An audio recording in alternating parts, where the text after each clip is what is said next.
What's going on, guys, and welcome back to the channel. Today we have something pretty interesting to talk about. With the recent news and recent uptick in people wanting to go over to Kick, today we're going to be talking about how to get you guys set up on Kick with the best possible settings to get a nice crispy clear HD stream. There's been a lot of people moving over to Kick, a lot of people quitting Twitch.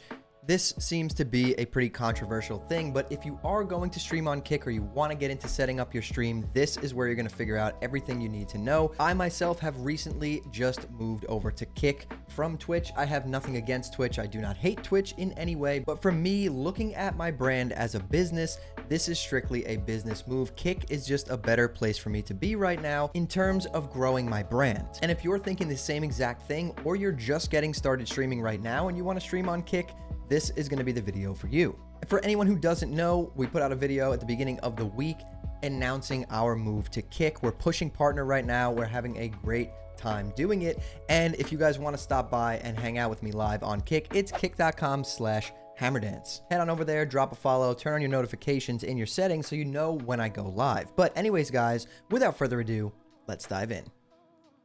All right, so the first thing you guys are going to need to do is head on over to obsproject.com. This is where you're going to download OBS Studio. And OBS Studio is going to be the program that you use to set up your stream, right? This is going to house your alerts, your gameplay, your camera, any graphics you want on stream. This is where it's all going to be coming from OBS. We set everything up in OBS. So head on over to obsproject.com and then download OBS Studio for your respective operating system. Now, once you download, install, and open up OBS for the first time, you're going to be presented with what I have right in front of me. However, your screen is going to be black. And if you look down here under sources, you're going to have no sources and no scenes, right? So in OBS, we have to build our scenes, and our scenes are compiled of a bunch of sources. So in this scene right here, what you guys are seeing, just so you understand, is a display capture, meaning it's capturing everything on the monitor in front of me, my main display, and then my camera and my camera border, which is a media file. It's a video file that's played on loop around my camera. So that is what you're seeing in this scene here currently. So the first thing you guys are going to want to do to set up your basic scene of, let's say, your monitor or gameplay and your camera is you're going to head down to scenes, and you're going to click this plus sign down at the bottom. You're going to add a scene, and I would just name it main scene. I'm not going to do this right now because if I do that, you guys will not be able to see what I'm doing and what I'm trying to show you because I'm actually recording using this scene right now. So create a scene called main scene. It'll still be black. And now head on over to sources. You should see your main scene down here in scenes. Head on over to sources, click the plus sign. And what you're going to do is hit display capture, right? And select your main display. And once you do that and hit OK, you should be able to see your main display on the screen in OBS.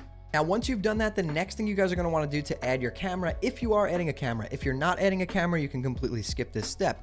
You're going to go down to the plus sign and you're going to click video capture device, and you're going to select your webcam or your camera. If you're using a DSLR plugged into a cam link, you're going to select that and then hit OK. Your camera will pop up as full screen if it's 1080p. So what we're going to do is shrink that down to size, and how we do that is this.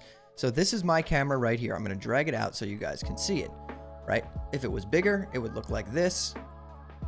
Okay, so let's pretend it's full screen. You're going to just literally make sure the camera is unlocked under sources, and you're going to drag the endpoints here, and you're going to shrink it down to the size that you want. I need mine to be the size of my webcam border. There we go. And then you can lock that layer. So now I can't accidentally move this layer. That is how you're going to edit any elements that you use as sources within your scene. So now you guys should have a basic camera and desktop background for your scene. If you are gaming, right, and you're playing games, especially in full screen mode, instead of using the display capture source, what you're going to want to do is use the game capture source. So you'll hit game capture, you'll add a new one, and then right here, what you're going to do is select capture any full screen application, or you can capture the specific game if that's what you'd rather do. So click capture specific window, and then if the game is open, you can select it right here. Obviously, I have no games open currently, so I cannot select the game. So now you should have a basic scene set up, right? Now, let's say you wanted a second scene. You're going to create another scene down here, and you can name it like full camera, and then that's this scene that we have right here. It's just my camera.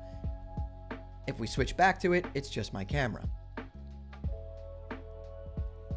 So There we go. We have a basic scene set up for you guys. So now you want to go live or you want to record. What we're going to do is we're going to have to mess with a bunch of settings. And anyone who's been a follower of the channel for a long time, I have tons of videos on these settings, but this one is tailored more towards Kick. So the first thing you're going to do is head on over down to settings in the bottom right. And I'm only going to go over the settings here that will affect your stream, right? There's a lot of stuff in here in OBS where you can tailor the experience to yourself, but I have tons of videos like that on my channel. If you want to check out the OBS Studio Masterclass playlist that I have, tons of videos on that stuff. So first thing we're going to do here in the General tab, one thing we're going to want to turn on is source alignment snapping. We're going to enable this, and I keep my sensitivity at 10.0. And then I check snap sources to edge of screen and snap sources to other sources. And what this allows us to do is when we're moving our sources around the screen, it'll help us align things perfectly because it will give us a snap grid instead of just free moving. And if you want to bypass that snap grid, all you do while you're dragging an item around your screen is you hold control, and that will give you free movement of that source. So heading on down to the next tab here on the left side, the Stream tab. For streaming on Kick, we cannot log into Kick directly here like we can with Twitch and YouTube and Facebook, and Restream and Twitter. So for Kick, you're going to have to select Custom, right? And then what you're going to need to do is open up your Kick page. I'll bring it over here. Okay, so now we're on kick.com. You're going to go up to your profile in the top right corner. You're going to click Creator Dashboard. And then you're going to click settings and then stream key, right? Your stream URL right here, you're going to copy this and then you're going to paste that in the server tab right here. And we're going to copy our stream key by clicking these two pieces of paper right here. And you're going to paste that right here and you're going to click apply at the bottom. So once you've done that, now OBS knows when you hit that start streaming button, it's going to send your feed to Kick. So the next tab here, this is where stuff starts to get really important when it comes to settings. So we're going to go to the Output tab, and we're going to be in the streaming section. At the top here for output mode, make sure you set it to advanced.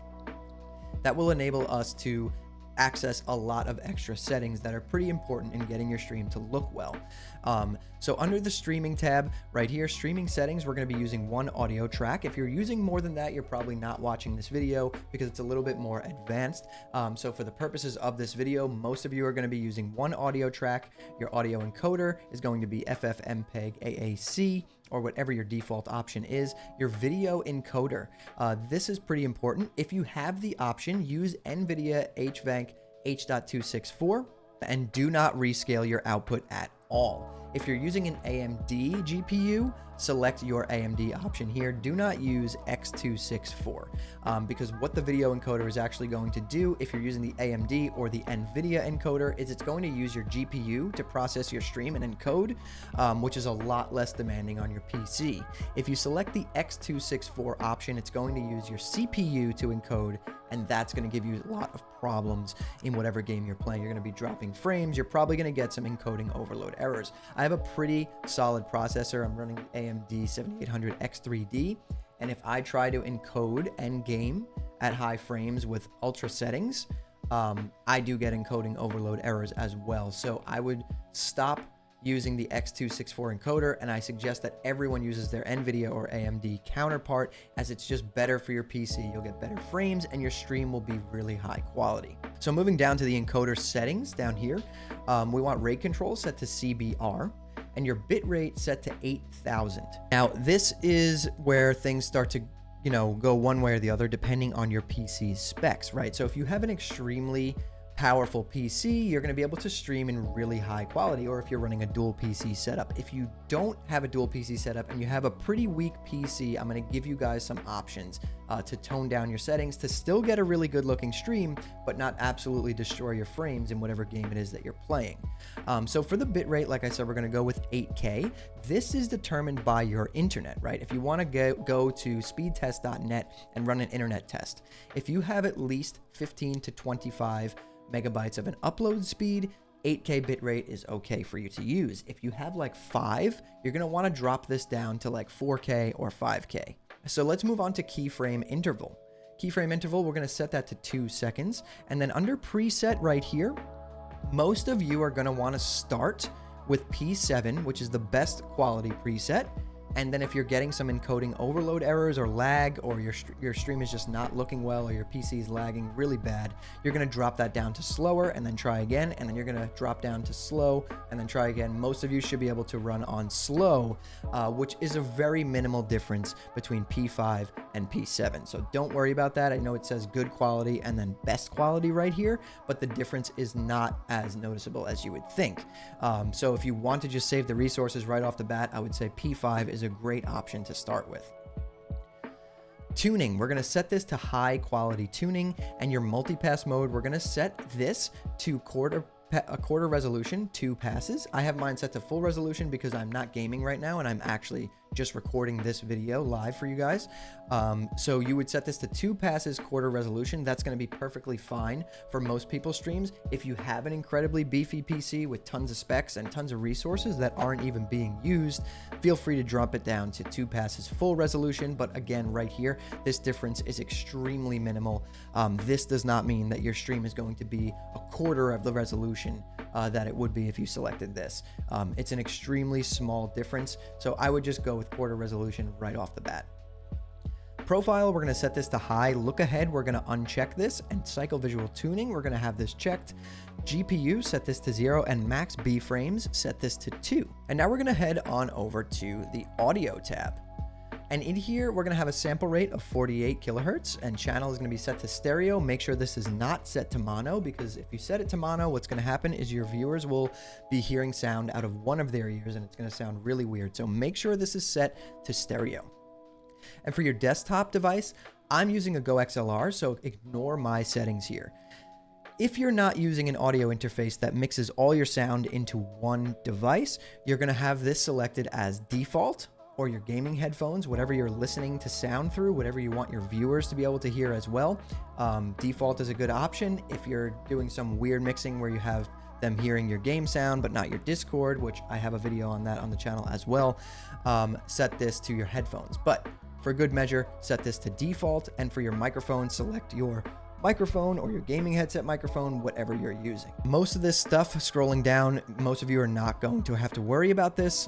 This is a little bit more advanced stuff, so we're going to jump over to the video tab on the left side.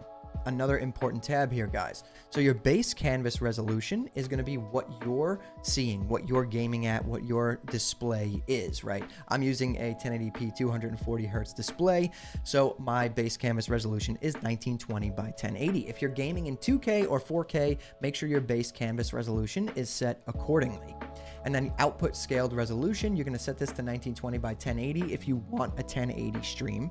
Just keep in mind that streaming in 1080p is a little bit more demanding on your PC. You can always drop it down to 720p, and to be honest, most people don't full screen streams when they're watching them anyway. So 720p comes out really good and really clear. Your downscale filter, as long as these resolutions are matching, you're not going to have a downscale filter because you're not downscaling the resolution. If you are downscaling to 720p, I suggest selecting your downscale filter as Lanxos.